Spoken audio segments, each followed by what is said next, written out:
Welcome back to another episode of Believe in Broncos on the Believe Network, sponsored by FanDuel Sportsbook, your home for everything sports betting.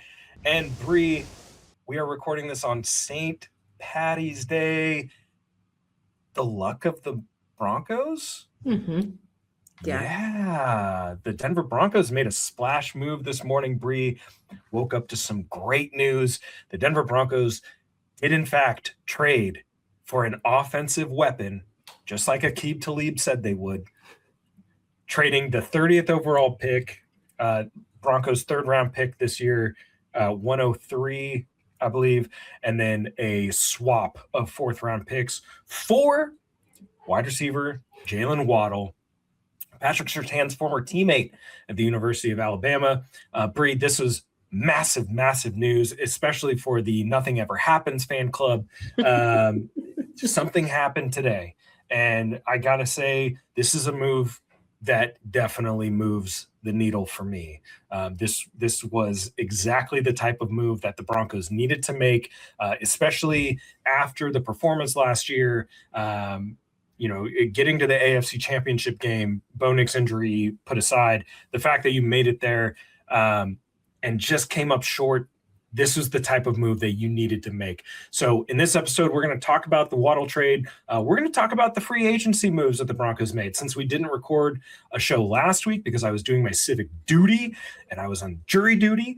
And then we're going to talk about some of the holes that are still left for the Broncos, even after free agency and this trade. But Bri, first and foremost, it is so lovely to see you on this glorious St. Patrick's Day in the year 2026. How are you doing? Well, when you put it like that, I'm destined to be here.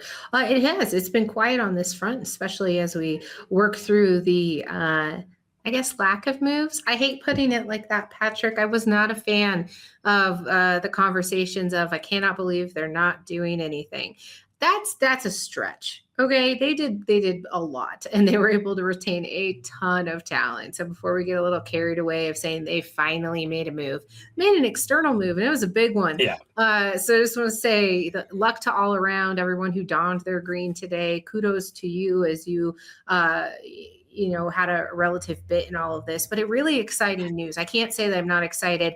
I had tweeted out last week, I have a feeling something has to be coming, especially with the restructuring of some of these contracts that, minors specifically. I think you're just really looking at, okay, what do they have cooking? And it's not to say that they weren't in or aren't in additional conversations for acquiring more talent, which I'm sure we'll get into. But this is a pretty big one. And if it does not fit your splash definition, you need to redo your definition. This is a huge move. Yeah, it's a massive move. And I just want to point out, Robbie Davis, friend of the show, tweeted that this is a supercharged Emmanuel Sanders move. And I could not agree with that statement more. Jaylen Waddle, for those who are completely unaware of what Jaylen Waddle's skill set is and what he was able to do, you have heard me on this program and many other programs pounding the table. The Broncos need to go get a true Z receiver. And that is that is Emmanuel Sanders. Emmanuel Sanders was the Z receiver for the Broncos offense during that time. Demaryius Thomas was the X, and they coexisted so well. And that is the goal for any offensive coach, is to have the perfect entailed description of both of those skill sets. You've got your big body guy that can win one-on-one matchups downfield. He's good in short spaces, but that's because he's a bigger body and very strong, can get to the sticks and convert on critical third downs. And then your Z receiver is a guy that can create separation down the field or in short areas. He's also someone that can move the sticks, but he can also make people miss, and a really good downfield threat. And that is what they have now. They have that missing piece. Troy Franklin, yeah, you could say he's a Z, but he doesn't quite fit those descriptions. Marvin Mims has the physical tools to be that person, but the on-field production and the effort just does not seem to match up with what the Broncos are looking for.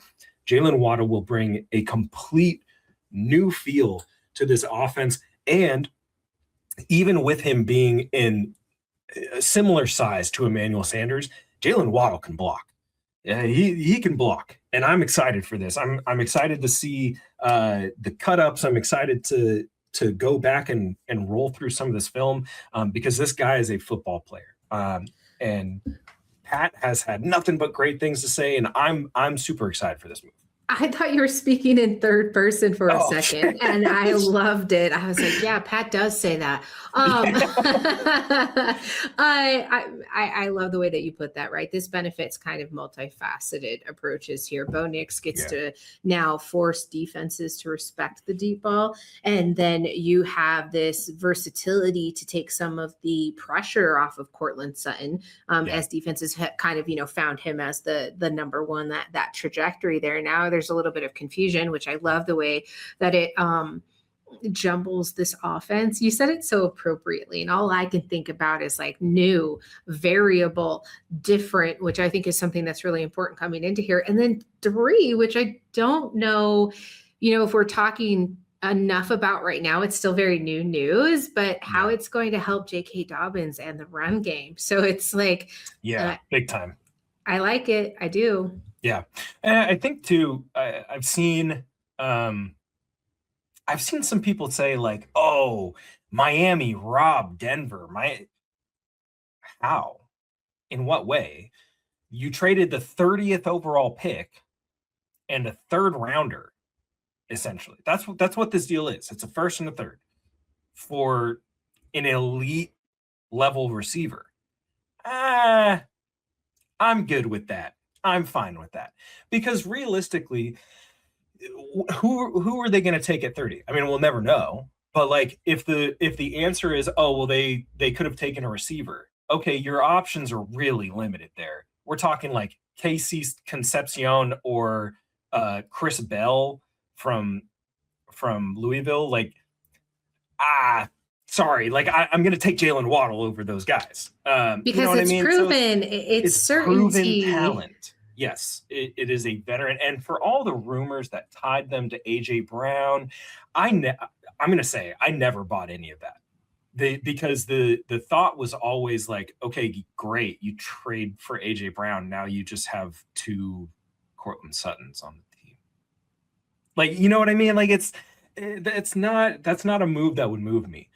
The Waddle move is massive because of the difference in skill set. And something you said just like a light bulb in my head, because now we have Davis Webb calling plays. This isn't going to be Sean Payton calling play.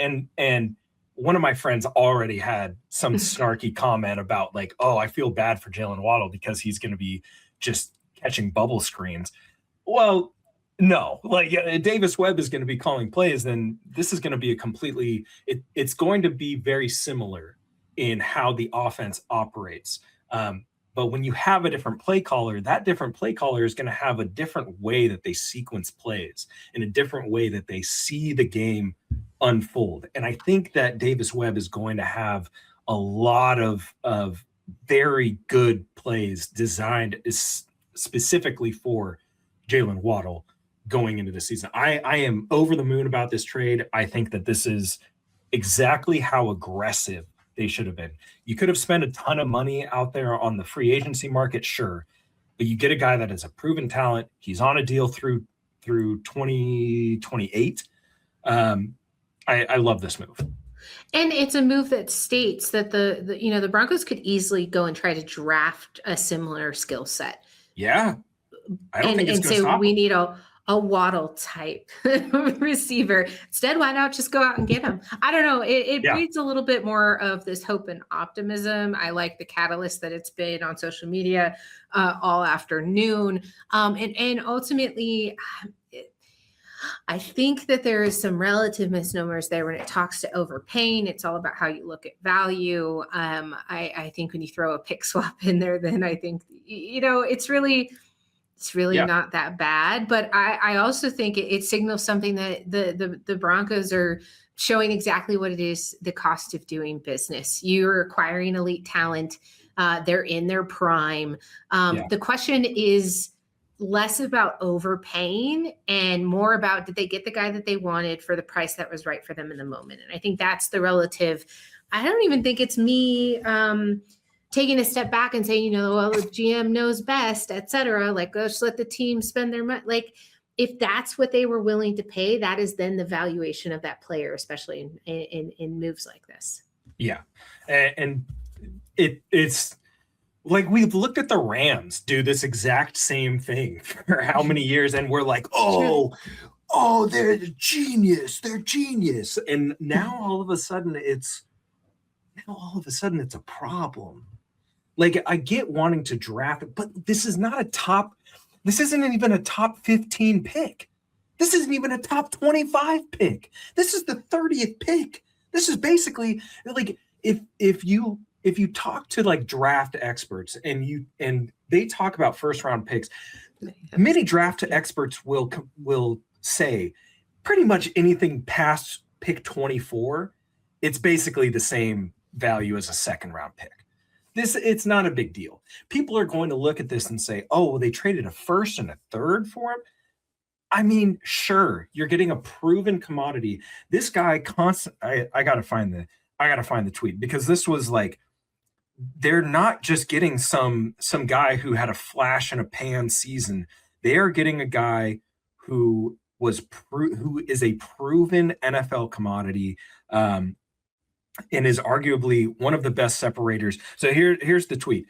Jaylen Waddle's rank, the last 5, this is from Warren Sharp at Sharp Football.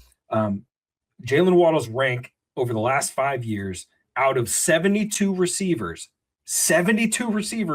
with more than 150 catches during that span. 3rd in first down rate, 10th in success rate, 11th in EPA per target, 11th in yards per target, 16th in yards after catch per catch, 17th in accurate target catch rate. You're trading the 30th pick and the 103rd pick for a proven commodity. This is a great, in my opinion, this is a great value. This is a great value for the Broncos. They're getting a proven player. It's going to help Bo Nix quite a bit. I mean, this is a guy that, like, we talked about it in the last episode, Troy Franklin being one of the worst deep ball receivers in the NFL. And now you just went and you traded a first round pick and a third round pick for one of the best deep ball receivers in the NFL. I don't see how you can say that this is a robbery. I think that this is a fair deal.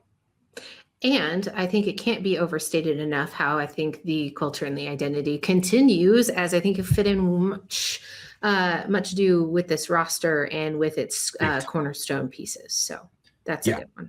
Yeah. And I mean, he is teammates with Pat Surtain. He's got good rapport with a lot of these guys. There were reports last year that Bo Nix was apparently asking for a Waddle trade. That has not been confirmed by anyone outside of one particular source, which I will not name.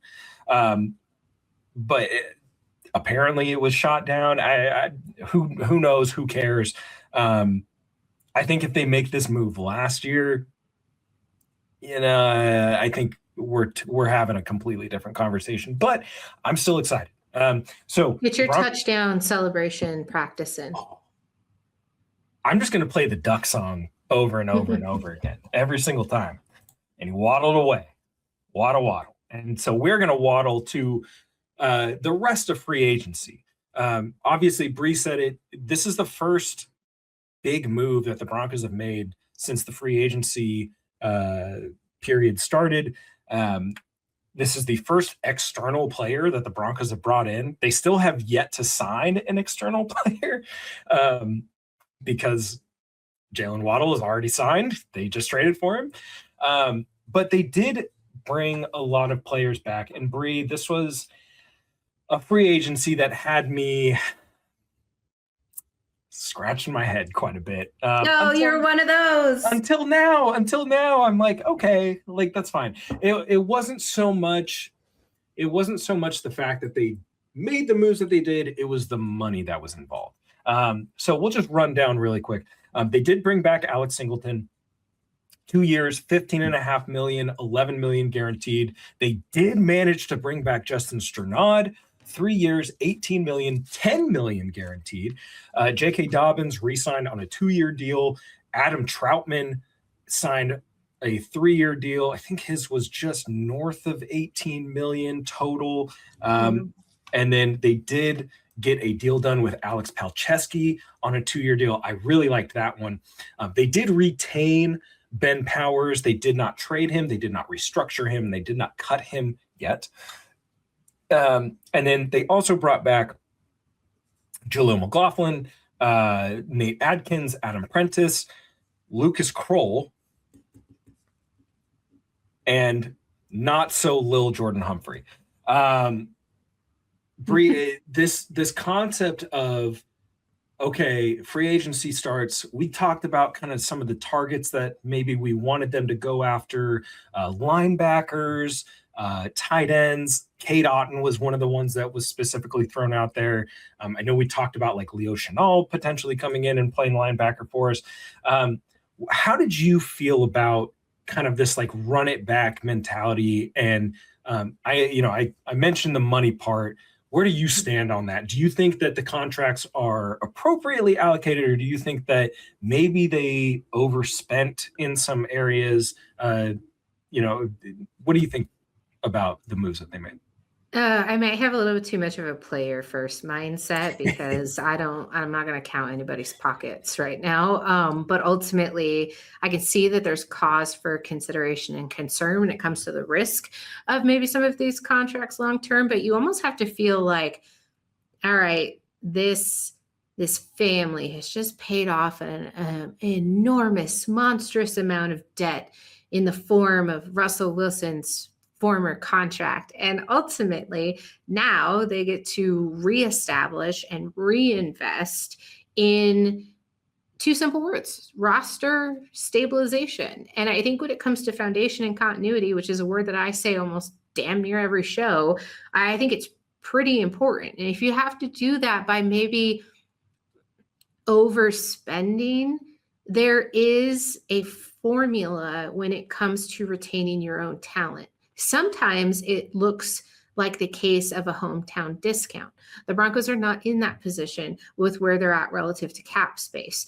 I do find it interesting that you use the words yet with Ben Powers. I think I would have liked to see maybe a restructuring there, but ultimately there's still a definition of post designation cuts as well. But I think when you look at the ability to pick up elite level talent in free agency when it comes to the offensive line, you're strapped. And so I sit here and I try to look at all the different avenues in which I've seen the complaints, the frustrations, and ultimately the really great points of, yes, but they could have gotten substantial talent without marginal decrease of production for less. And I say, if they wanted someone else, there's no guarantee that plucking and plugging in a different player in this system is going to spell relative success. And I think that's a dangerous mindset to be in, especially with Sean Payton being the controller that he is, with George Payton and the Penners really looking all to get on the same page.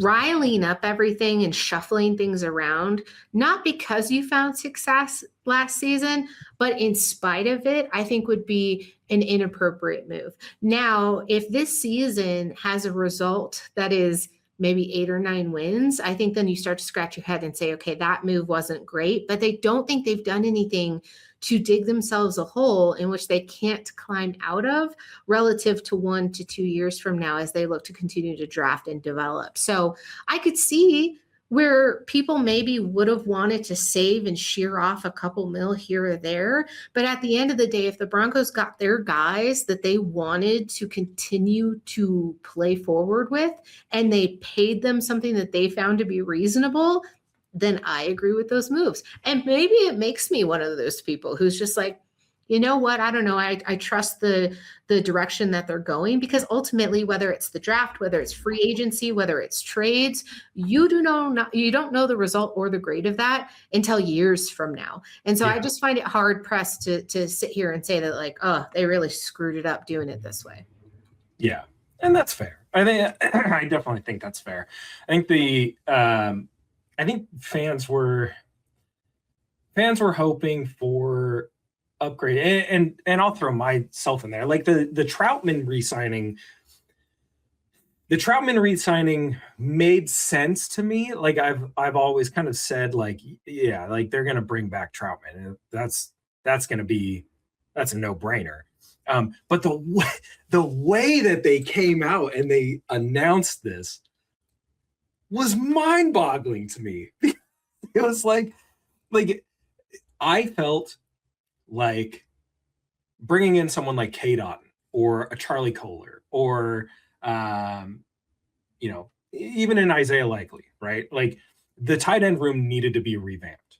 And my idea of a revamping wasn't necessarily like get rid of Troutman, get rid of Adkins, let's try something else.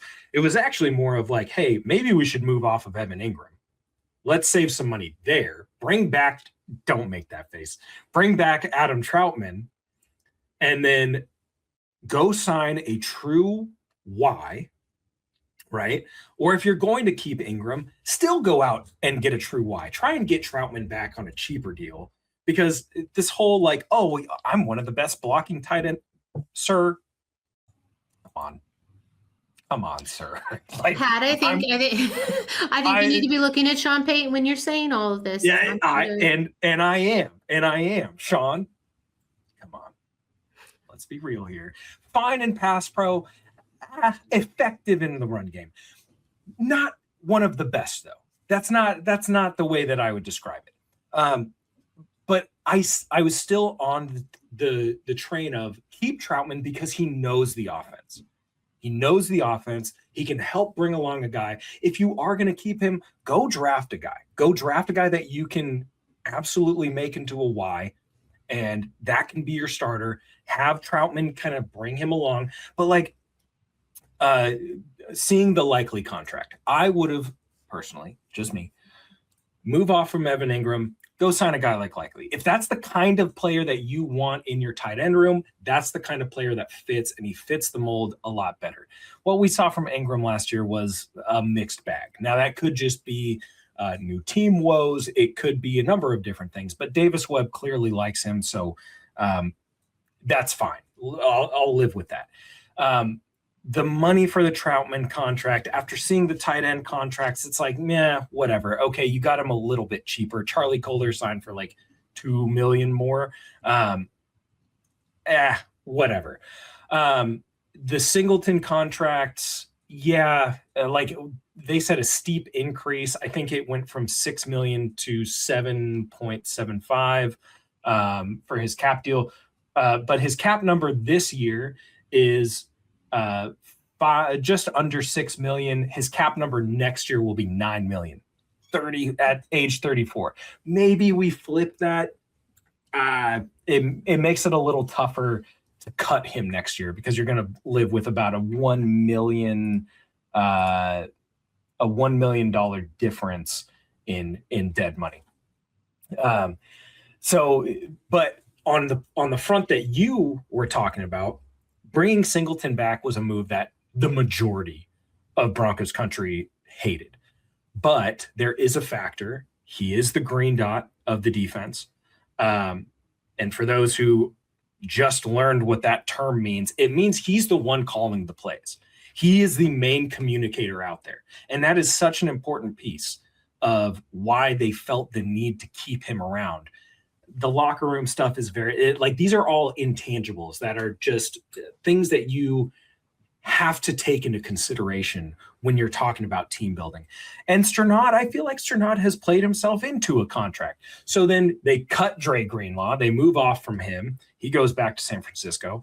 And now you're rolling with Strnad and Singleton, which has pretty much been your duo for the last cumulative, like, one season, right? They've played a lot of snaps together. So I think it's fine. Maybe they still upgrade in the draft or bring in another guy, another body. But I think just for me, it was, yeah, we're running it back, and we're also going to significantly pay these guys a lot more money. The Troutman contract was just one that I was like, I don't know if I can get behind it because of the reasoning that they brought out. If it was like 3 years, 3 years 9 or 3 years 11, maybe I'm like, okay, that's fine, that's great. But doing that contract and then saying one of the best blocking tight ends in the NFL, come on. Anyways, I digress. Bri, they brought back Lil Jordan Humphrey. They brought back Nate Adkins. These role players that make a big impact on the team. They brought those guys back on smaller deals, which I think is very valuable. I really do. Do you think that this continuity in the offense is going to, with the addition of Jaylen Waddle now, do you think that this kind of boosts where your projections were for the Broncos offense for this next season?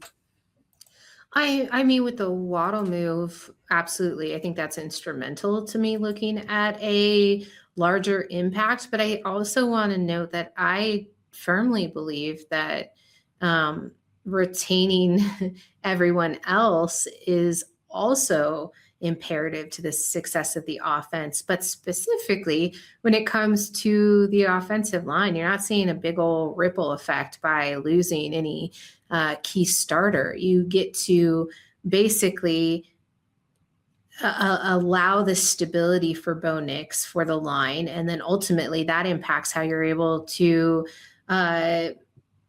actuate any offensive moves, whether it be in the pass or the run game. And so as I'm looking at it, I'm pretty stoked about it. And a lot of these moves really tell you how important they view depth as well. I mean, the deal for Palczewski, he was obviously able to prove that he's able to step in. Yeah, huge. And I think you'll start to see more of those relative moves. Shockingly, on the other side of the ball, they made one in direct contention with what I'm saying, with letting JFM leave. But I think they're different roles and different responsibilities. You can shake your head all you want at me. You're going to miss that production. I thought you were going to argue that point. We can argue that point later. But ultimately, I think it really spells out what the Broncos are prioritizing.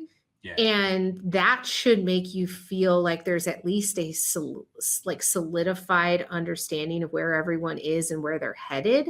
Now, results are going to be what results are. And we were talking about St. Patrick's Day. Sometimes it's all about luck in the end of it and how these seasons work itself out. So with all the best intentions and well-laid plans, I think ultimately everything is up in the air. But I like the moves as they presently stand. I didn't really head scratch anywhere on the offense necessarily. I love that you brought up the inevitability of little Jordan Humphrey. I think had he not, then we would just see him again somewhere around week 5 or 6. He's going to come back. I was going to put it on the pool. We were going to run an office pool and just see who was closer to his re-signing date. And I don't hate it. And I think they all lend this variability. I do, like, we have a mutual friend, Patrick, who I think can sometimes operate, and this is not a disparaging comment because I love the way that his brain works, but it can somewhat be in the vacuum of idealisms. Like everyone must be this robotic elite talent for the most risk-adverse contracts and the most team beneficial, cost-effective moves. And to me, I totally understand it, but this is a human game played with human players in a very emotionally and physically charged sport. So at the end of the day, I can't wait to see how it actually plays out in 2026. Plus, I don't think they're done making moves. The question of will they add another tight end or will they add another linebacker? They could potentially do that, not just in the draft. Yeah. Oh, I think that there's a couple names that I want to throw out here. And it's been names that have been talked about amongst Broncos country, but names that you and I have specifically been bringing up since before free agency started. David Njoku is a name that most Broncos fans should familiarize themselves with. And then Cam Jordan. Why Cam Jordan?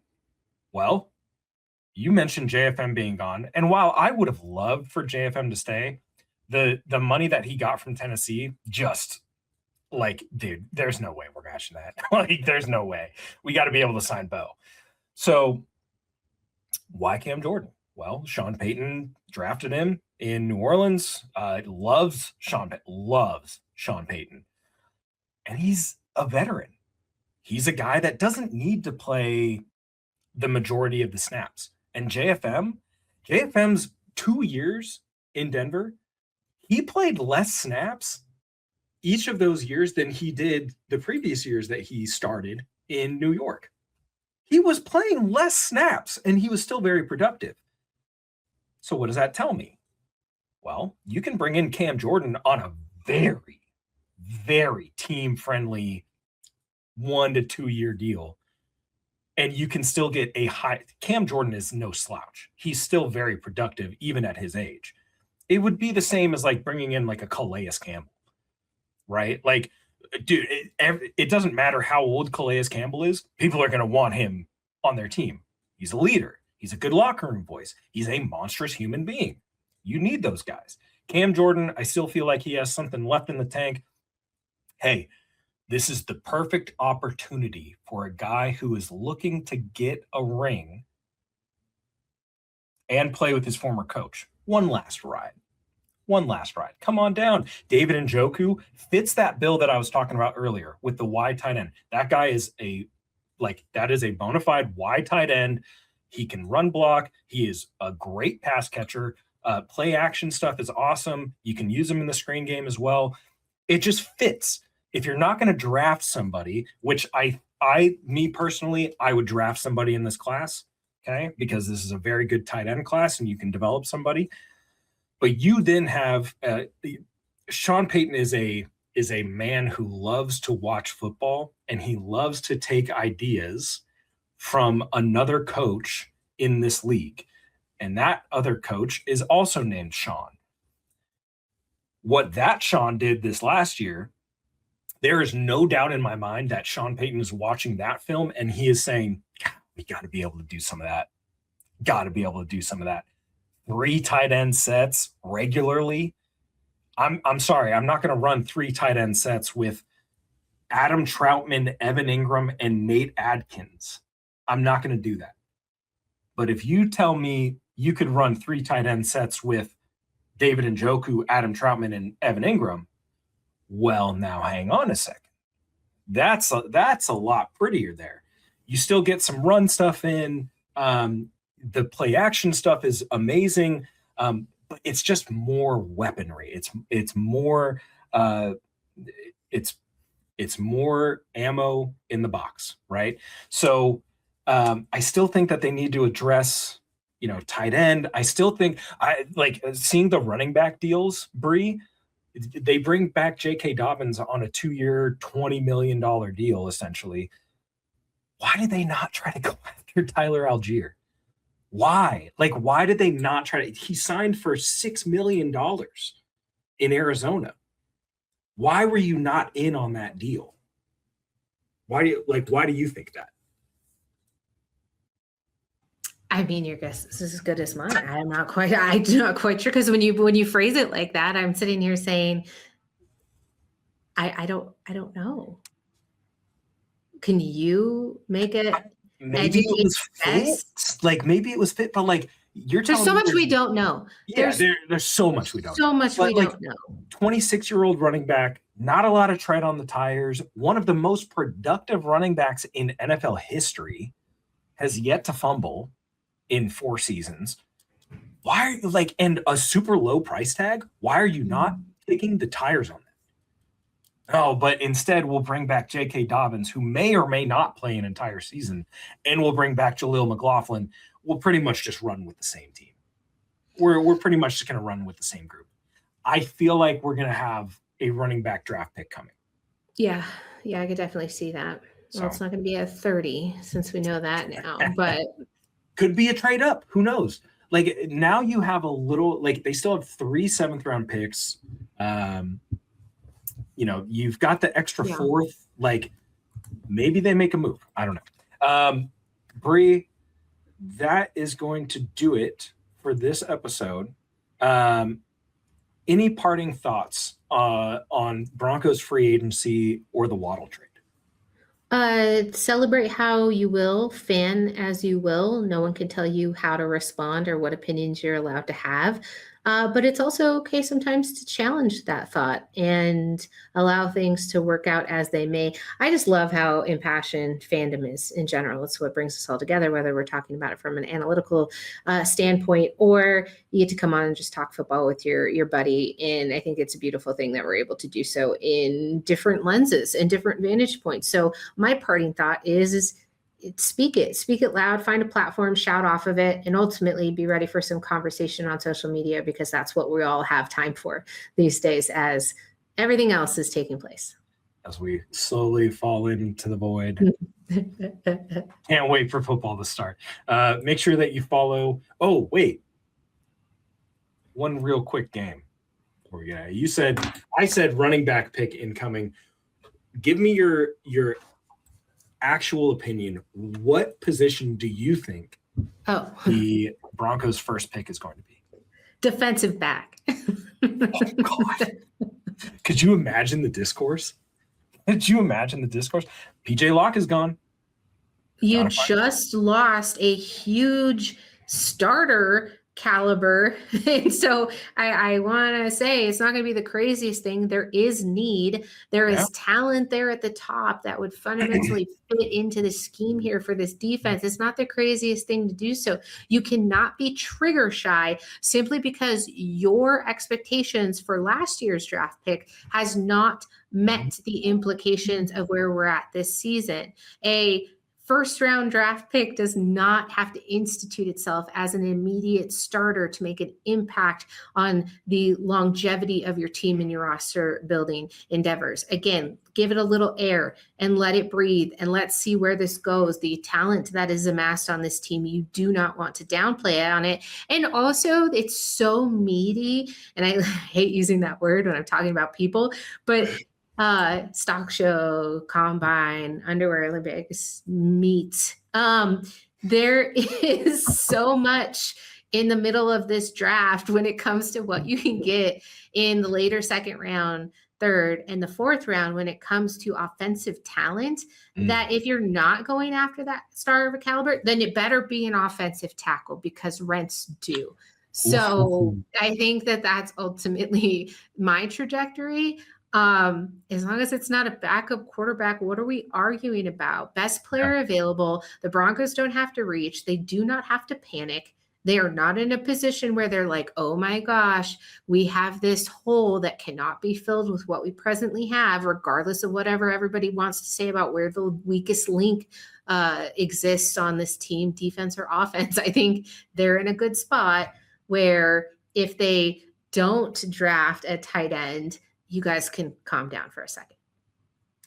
I'll be a little disappointed if they don't come away with the tight end in this class. I'm not going to lie. I'll be just a little disappointed. Like, they'll have one in the class. One?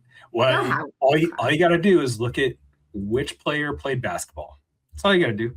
And then that's the guy. Are they 6'8"?